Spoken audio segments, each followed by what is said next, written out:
In the heart of a small village in Nigeria, under the scorching sun and the whispering palms, lived a proud man named Baba Afolabi.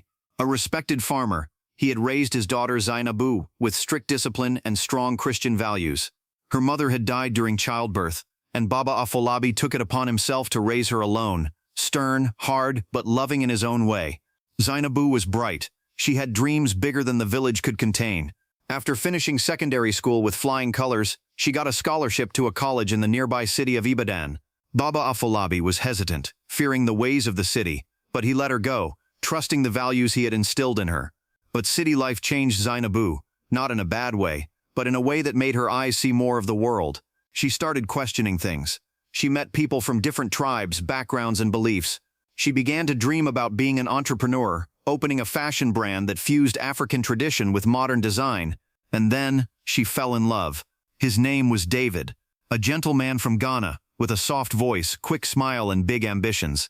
Their love blossomed like the hibiscus flower after rainfall, but it was short-lived. Just 6 months into their relationship, David had to return to Accra due to family issues, and Zainabu found out she was pregnant. Fear gripped her like the Harmattan winds. A young, unmarried African girl, pregnant?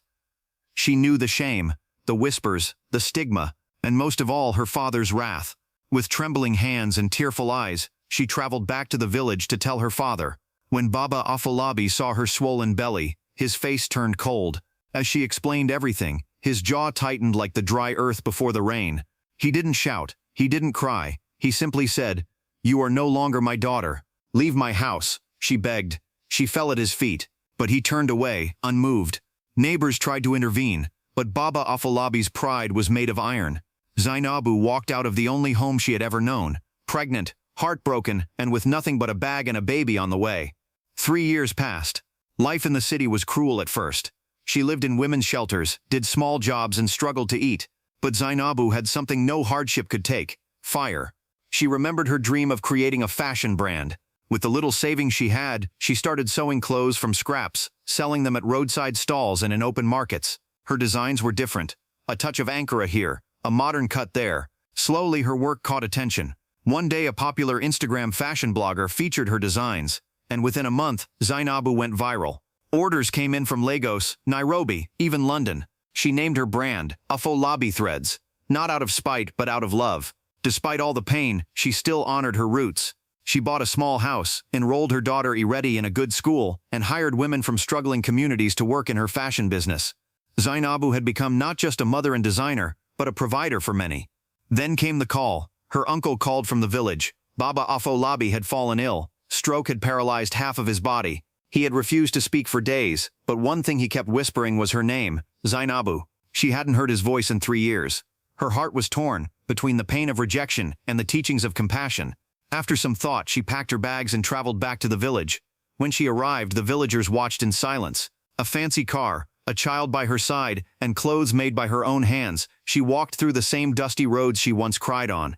Inside the small clay house, she saw her father, weak, eyes sunken, tears flowing. He whispered, barely able to speak, "Zainabu, forgive me. I was wrong. You're my child." She knelt beside him and held his hand. "I forgave you the day you let me go, Baba. If you hadn't, I wouldn't have found my strength." He cried openly, his pride broken but his heart full. She stayed by his side for 2 weeks, caring for him, feeding him, bathing him, like the father he once had been to her. Before leaving, she opened her bag and pulled out a carefully wrapped cloth, a beautiful agbada, made with the finest fabric from Ghana and Nigeria, embroidered with the name Afolabi. "You will wear this again, Baba. You are still the root of my tree." From that day forward, Baba Afolabi told everyone, "My daughter is a queen. I was blind, but now I see." This story isn't just about pain. It's about redemption, second chances, and the power of a woman's resilience.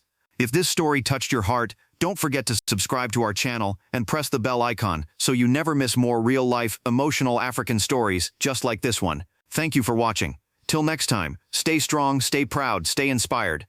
Let me know if you'd like this translated into Pidgin, Swahili, Hausa, or any other local African dialect or language.